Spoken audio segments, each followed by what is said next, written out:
In this video, I'll guide you through how you can easily set any song as your ringtone on iPhone step by step in the easiest way possible.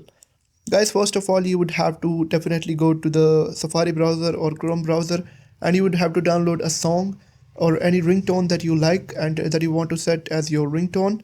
And after that, you would have to go to files where you have downloaded that ringtone, and it must be in MP3 form.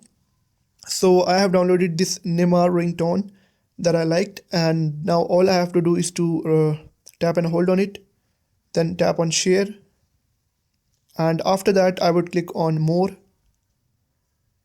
and right here I would get an option of use as ringtone. I would simply tap on it, and it already exists in my ringtone library, and I have already set it, and you would have to follow these steps to set it as ringtone. And I can also show you in my settings